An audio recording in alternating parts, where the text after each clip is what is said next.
Yes, understanding the times we live in is very, very essential that we as children of God understands the time that we are living in.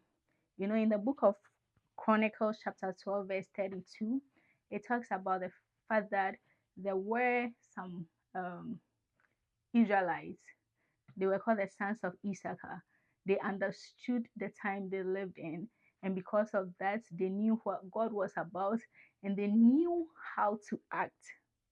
Okay. So it's very, very essential that we, the people of our time and in this generation, come to the perfect understanding of what God is about, what is God doing, what is His agenda, and so that the church can move in alignment with God's agenda. I strongly believe that in our time, God is actually preparing the church towards the end time. Yes, we are being prepared towards the end time. Why am I saying that? You know, a lot of prophecies came when the president of United States was elected, and very great and respectable men came out with prophecies that he symbolized the second coming of Christ. And to the best of my knowledge, that is true. He's an epitome of what Christ will do when he comes on the judgment day. Yes.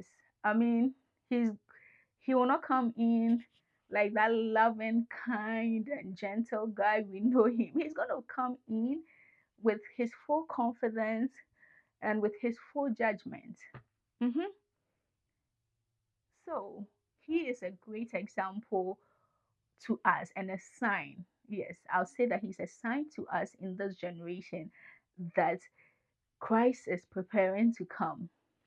However, however, um, some of us, even though we knew that Mr. Trump, President Trump, is a sign, we were not satisfied because we also knew that God is also in the agenda of getting many souls as possible.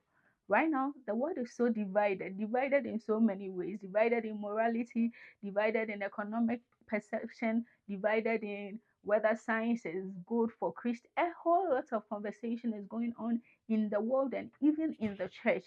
So to some of us, we knew that there should be another way. Probably there should, God has to give us some time, you know.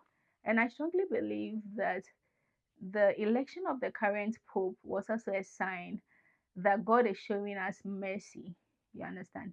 He is, to me, he's also a sign of God's mercy, of God's kind of patience for the church and for us to get to the place where the church will grow and become that beautiful bride, and also at the same time for us to get as many souls as possible for the end time. Mhm. So today the message is just simple. The message is that this is what God is doing. God is in the era, or he's in the season where he's calling as many as can come to him, to himself. He's assuring us of his love, he's assuring us of his mercy, but he's also telling us that we should prepare our minds because the judgment is coming, the end of this world is coming, and we need to be able to get to the state where the ecclesia is ready. The ecclesia, I mean the church, not to bombard you with anything. The church is ready for his second coming. Yes. God bless you. I'm gonna speak in other languages as the Lord permits. Yes. So for this, I have to read it. I'm trying to. For the people in French, let's see. Okay. So bonjour, je vais partager la parole dédoué avec vous. J'apprends le français, mais je vais essayer. Nous vivons en temps au doué monde d'ouest côté d'Iloué. Son amour est son judgment. Il nous laisse monde à travers du hommes importants aujourd'hui. Le président Trump et le pape. C'est un temps de grâce. Dieu veut que les jeunes viennent à lui et grandissent spirituellement. Mejuan